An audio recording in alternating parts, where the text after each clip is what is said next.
स्वागत है आपका एबीपी न्यूज पर। आपके साथ मैं हूं आदर्श झा। अमित शाह के मिशन बंगाल का आज दूसरा दिन है। शाह एक और ममता बनर्जी पर हमलावर हैं तो दूसरी ओर बंगाली अस्मिता के जरिए भी बंगाल के लोगों के दिलों को जीतना चाहते हैं और इसलिए अमित शाह बंगाल से आने वाले महापुरुषों को लगातार याद कर रहे हैं। कल रामकृष्ण मिशन जाकर स्वामी विवेकानंद को उन्होंने श्रद्धांजलि दी तो मिदनापुर में शहीद क्रांतिकारी खुदीराम बोस के परिजनों से मिले। आज अमित शाह शांति निकेतन जा रहे हैं जहां गुरु रविंद्रनाथ टैगोर को वो श्रद्धांजलि देंगे। अलग अलग तस्वीरें हम आपको दिखा रहे हैं किस तरह से अमित शाह की तरफ से बंगाली अस्मिता से खुद को जोड़ने, बीजेपी को जोड़ने की कोशिशें हो रही हैं। ये तस्वीरें बहुत अहम हो जाती हैं और ऐसे वक्त में जिस वक्त में बंगाल में राजनीति अपने चरम पर है क्योंकि चुनाव सर पर है और टीएमसी और बीजेपी के बीच बड़ी लड़ाई नजर आ रही है।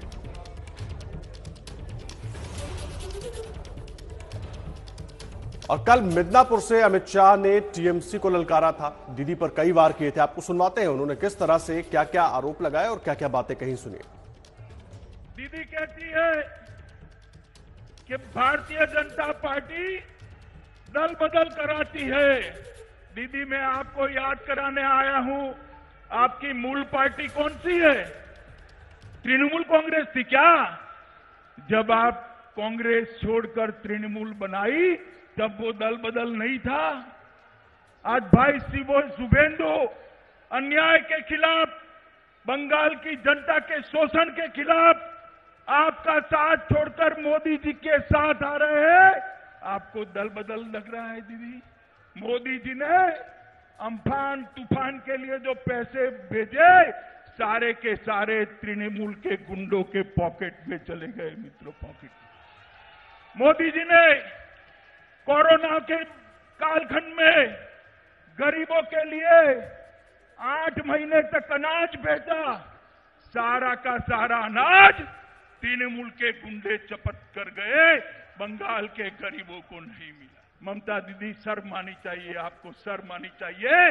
गरीब के पेट का अनाज आपकी पार्टी के कार्यकर्ता लूट कर ले गए हैं, इसलिए आपको बंगाल की जनता नहीं चाहती। अभी अभी हमारे पार्टी के अध्यक्ष श्रीमान नड्डा जी आए थे, उनके गाड़ी के कॉनवे पर बड़े बड़े पत्थर मारकर हमला किया गया। दीदी क्या आप समझती हो कि इससे हम डर जाएंगे क्या? हमारे 300 से ज्यादा कार्यकर्ता की जाने गई है, मगर दीदी सुन लो, जितनी हिंसा करोगी भारतीय जनता पार्टी का कार्यकर्ता इतनी जोर से आपका सामना करेगा। कान खोलकर सुन लो, आज लाखों लोगों की हाजिरी में कहने आया हूं मैं, जब विधानसभा के चुनाव का परिणाम आए, परिणाम देख लेना, इस बार 200 सीटों से ज्यादा सीटों के साथ भारतीय जनता पार्टी की सरकार बनने जा रही है। देखिए, बीजेपी पूरी तैयारी के साथ बंगाल के सियासी समर में उतरी है और इसकी वजह से दीदी के सामने चुनौती बड़ी है। और अब सवाल यह है कि ममता बनर्जी की रणनीति आखिर होगी क्या? का तो कोई विकास नहीं हुआ, यहां पर टोलबाजी बढ़ गई, गुंडों को शरण मिली। यहां पर तृणमूल कांग्रेस को उखाड़ कर फेंक देंगे। मेरे साथ बोलिए, जय श्री राम, जय श्री राम, जय जय श्री राम। আপনারা হচ্ছেন সবচেয়ে বড় corrupted political party, not only in India, India नয় সারা বিশ্বে। क्या ममता बीजेपी के सामने हार मान लेंगी? क्या शाह नीति के सामने ममता चुनाव से पहले ही हथियार डाल देंगी? क्या ममता बीजेपी के चुनावी चक्रव्यूह में फंस रही है? इन सवालों का जवाब तो आने वाले वक्त में मिलेगा, लेकिन ममता के समर्थक हों या विरोधी इस बात को अच्छी तरह जानते हैं कि वो हार मानने वालों में से नहीं। ममता बनर्जी के खासम खास कल्याण बनर्जी कह रही हैं कि 2021 चुनाव में भी ममता लहर चलेगी। 2021 में ममता जी जब 220 का सीट से ज्यादा सीट लेके चीफ मिनिस्टर होंगे, यही लोग फिर घूम के आके तृणमूल में ज्वाइन करने के लिए कोशिश करेंगे। ये भी बात लिखनी है। दरअसल ममता ने बीजेपी को घेरने के लिए रणनीति बनाई है, जिसके मुताबिक ममता की पहली रणनीति है कि शुभेंदु और बाकी बागी नेताओं को उनके गढ़ में ही घेरा जाए, उनके ग्रामीण वोट बैंक में सेंध लगाई जाए। दीदी का प्लान शुभेंदु के पूर्व मिदनापुर पर खास ध्यान देने का है। जिले में 350 ब्लॉक और 70 डिवीजन हैं। इन सभी डिवीजन में कार्यकर्ता सम्मेलन आयोजित करने की भी तैयारी में है। पार्टी की सबसे बड़ी बगावत के बाद ममता नए चेहरों की तलाश में है। ममता और उनके सिपहसालार अब शुभेंदु और बागियों पर हमला तेज करेंगे और इसकी शुरुआत भी हो गई है। बीजेपी शुभेंदु अधिकारी को साथ लाने को बड़ा दांव बता रही है, तो टीएमसी समर्थक कह रहे हैं शुभेंदु के पार्टी छोड़ने का टीएमसी पर कोई असर नहीं पड़ेगा। टीएमसी समर्थकों ने शुभेंदु के जाने पर जश्न मनाया। इतना बड़ा लीडर शुभेंदु अधिकारी नहीं है तो 2016 में क्यों हारा, 2001 में क्यों हारा, 2004 में क्यों हारा? क्या आइडियोलॉजी है उनका? 2014 में एमपी होने का बाद उन्होंने मिनिस्टर होने के लिए छोड़ के, एमपी सीट छोड़ के मिनिस्टर बनने के लिए आया है। कितना ग्रीडी होना पड़ता है? तो ये आदमी को कौन विश्वास करेगा? कौन विश्वास करेगा? ममता बनर्जी ताबड़तोड़ रैलियां कर रही हैं। अगले महीने से चुनावी रण में पूरी तरह उतरने के मूड में हैं। वैसे भी अब हर रैली में ममता बीजेपी पर हमलावर है। ममता अच्छी तरह जानती है कि कांग्रेस और लेफ्ट नहीं, अब की बार लड़ाई उस पार्टी से है जिसका कुछ सालों पहले तक इस राज्य में कोई वजूद नहीं था, लेकिन अब वो सत्ता के शिखर पर चढ़ने के लिए जी जान से जुटी है। ममता इस चुनाव को बाहरी बनाम बंगाली लाइन पर लड़ना चाहती है और हर हाल में जीतना चाहती है। পাড়ায় পাড়ায় আরএসএস ঢুকিয়ে দিয়েছে। এই আরএসএস কারা? বহিরাগত গুন্ডা। কুচবিহারে আপনার ভোটার লিস্ট থেকে নাম বাদ দিচ্ছে এনপিআর এর নামে, এনআরসির নামে, আর এখানে এসে আপনাদের বলছে বিজেপি কে ভোট দাও, হিন্দু নরা মুসলমান, ওই জিজ্ঞাসা কোনজন? এই আরএসএস এর গুন্ডারা এরা কারা? কিছু আরএসএস এর নামে চলে এসছে, হিন্দু ধর্ম শেখাচ্ছে। আমি স্বামী বিবেকানন্দের হিন্দু ধর্ম বিশ্বাস করি, আমি রামকৃষ্ণ পরমহংসদেবের হিন্দু ধর্ম বিশ্বাস করি, আমি আরএসএস এর ঘৃণ্য হিন্দু ধর্ম বিশ্বাস করি না। ममता बनर्जी शुरू से ही बीजेपी के बड़े नेताओं के बंगाल दौरे पर सवाल उठा रही है। ममता ईंट का जवाब पत्थर से देने को बेकरार हैं। আর কোনো পার্টি প্রোগ্রাম করবে না, কোনোদিন একটা চিফ মিনিস্টার চলে আসছে, কাজ নেই তো কিছু, লোকের কাজ করে না। কোনোদিন হোম মিনিস্টার চলে আসছে, কোনোদিন ওই আরেকটা মিনিস্টার চলে আসছে, কোনোদিন চারটা নাড্ডা ফাড্ডা ভাড্ডা গাড্ডা সব চলে আসছে একটা করে। আর তারা একা প্রোগ্রাম করবে আর কেউ করবে না। আর যেদিন তারা প্রোগ্রাম করবে লোক যদি না আসে তাহলে নিজে সাজিয়ে রাখবে, যাতে নটঙ্কি করে ন্যাশনাল নিউজে ভালো করে দেখায় দেখো আমরা মেরেছি। আরে बंगाल चुनाव का काउंटडाउन शुरू हो चुका है।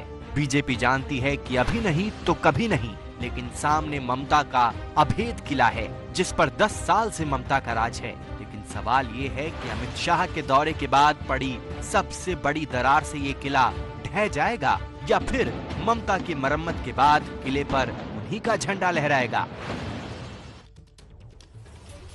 तो गृहमंत्री अमित शाह से थोड़ी देर में विश्व भारती पहुंचेंगे, शांति निकेतन पहुंचेंगे। सबसे पहले वहां गुरुदेव रविंद्रनाथ टैगोर को वो श्रद्धांजलि देंगे और उसके बाद उनके सपनों का जो विश्वविद्यालय उन्होंने बनाया था विश्व भारती, उसमें जाएंगे। वहां पर लोगों से मिलेंगे, छात्रों से मिलेंगे और वहां पर कार्यकर्ताओं से भी वो बातचीत करेंगे। अमित शाह 2 दिन के पश्चिम बंगाल दौरे पर है और बीजेपी की तैयारियां आने वाले चुनावों को लेकर क्या है, क्योंकि 2021 में चुनाव होने हैं और बहुत वक्त नहीं है, 4 महीने या 5 महीने, इससे ज्यादा का वक्त नहीं है।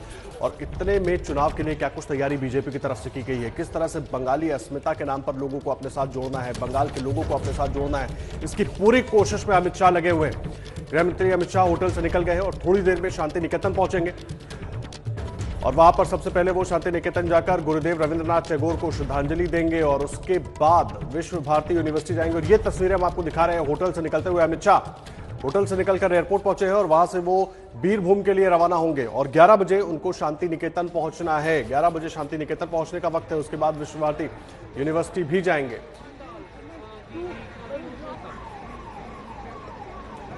और देखिए गृहमंत्री अमित शाह से थोड़ी देर में विश्व भारती पहुंचेंगे और विश्व भारती से हमारे साथ हमारे सहयोगी ऋत्विक मंडल जुड़े हुए हैं। ऋत्विक, मुझे एक बात बताइए, कितना वक्त लगेगा अमित शाह को वहां पर पहुंचने में और तैयारी किस तरह से दिखाई दे रही है और संदेश शांति निकेतन से बीजेपी क्या देने की कोशिश कर रही है?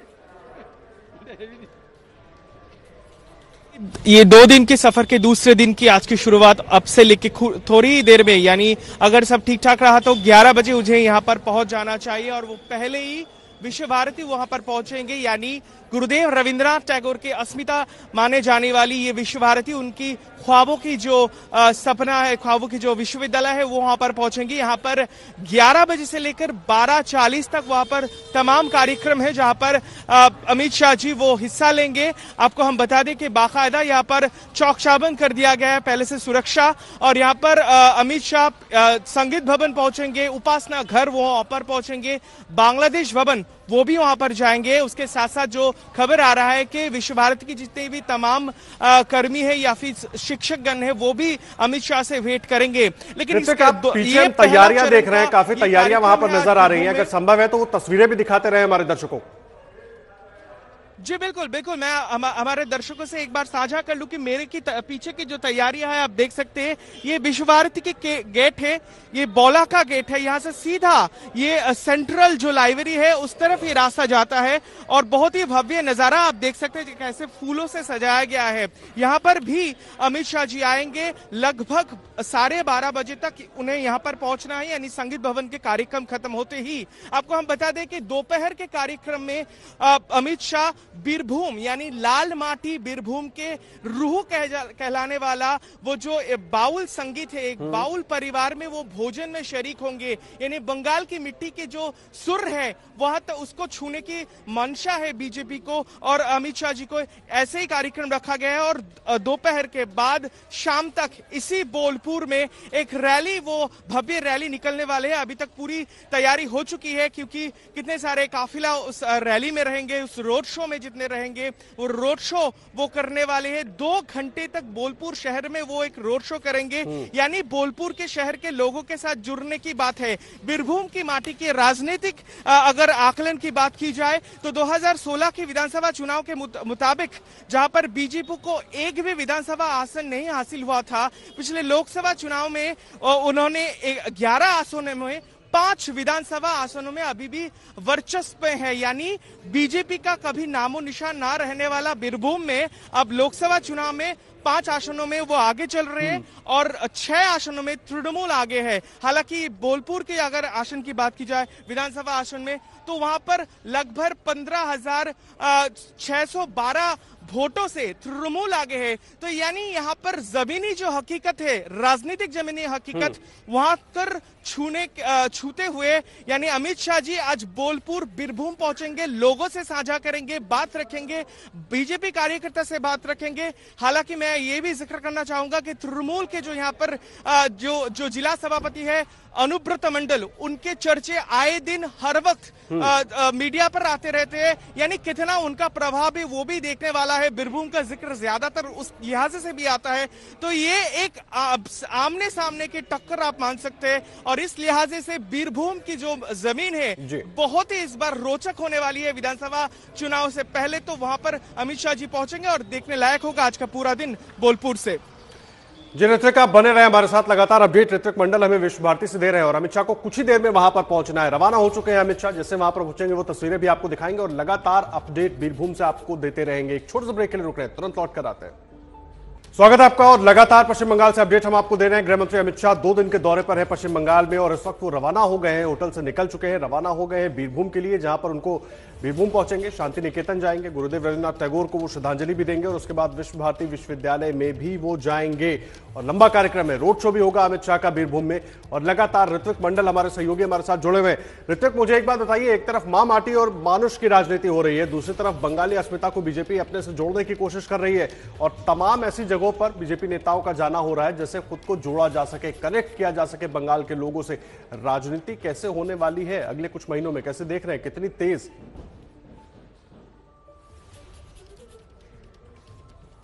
कि चुनाव में एक अहम मुद्दा ये बन चुका है पहले से कि बंगाली अस्मिता की चर्चा आए दिन सुनने में आ रहा है। जहां तक तृणमूल की बात है, तृणमूल लगातार वो बीजेपी को घेर रही है इसी कटघरे पर कि वो ना तो बंगाली अस्मिता को समझते, ना उनके रूह तक पहुंचने की कोशिश करते हैं। और इस लिहाजे से हमने कल देखा कि खुदीराम बोस के उनको श्रद्धांजलि देते हुए अमित शाह जी पहुंचे थे।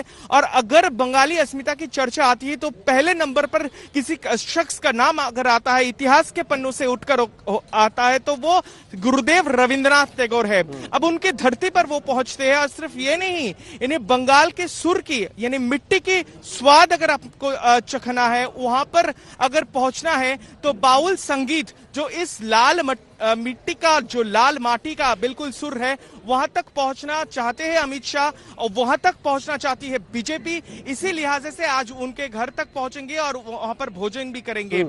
यानी कि ये तय है कि बीरभूम की जो धरती है, वहां पर यहाँ के लोगों की मंशा को समझना नहीं, सिर्फ उनके लोगों तक पहुंचना नहीं, लेकिन यहां से लेकर तमाम बंगाल तक एक ये वार्ता ले जाना कि भाई अहम जानकारी आप दे रहे हैं ऋत्विक मंडल। बातचीत हमारी जारी रहेगी, तस्वीरें भी अपने दर्शकों को दिखाते रहेंगे क्योंकि आपसे कुछ ही देर में अमित शाह पहुंच जाएंगे वहां पर जहां पर इस वक्त ऋत्विक मौजूद है और तस्वीरें भी ऋत्विक दिखा रहे थे। और कुछ ही देर में हमारे साथ हमारे सहयोगी नीरज पांडे भी जुड़ गए हैं, उनके पास भी चलेंगे, उनसे भी अपडेट लेंगे। स्वागत आपका ब्रेक के बाद। और लगातार पश्चिम बंगाल से हर अपडेट आप तक हम पहुंचा रहे हैं। गृहमंत्री अमित शाह पश्चिम बंगाल में है और आज दूसरा दिन है उनके तूफानी दौरे का। और हमारे साथ इस वक्त हमारे सहयोगी नीरज पांडे जुड़ गए हैं जो बोलपुर में मौजूद है, जहां कुछ ही देर में अमित शाह पहुंचेंगे।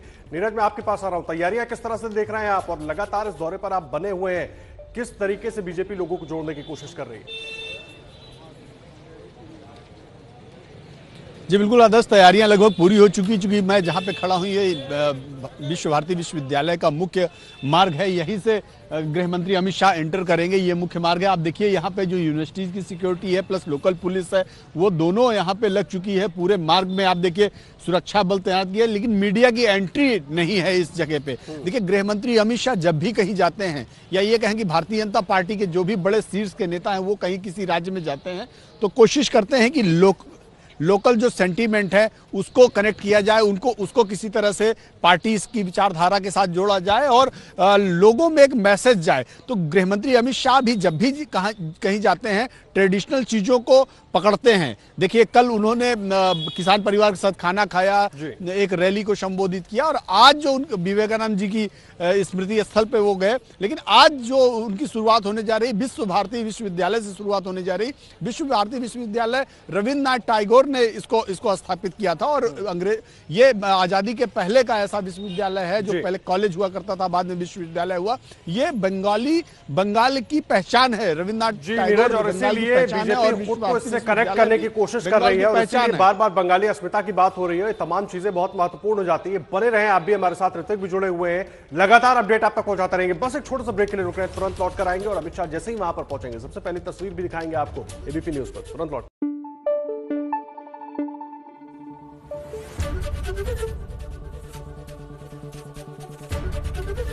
एबीपी न्यूज आपको रखे आगे।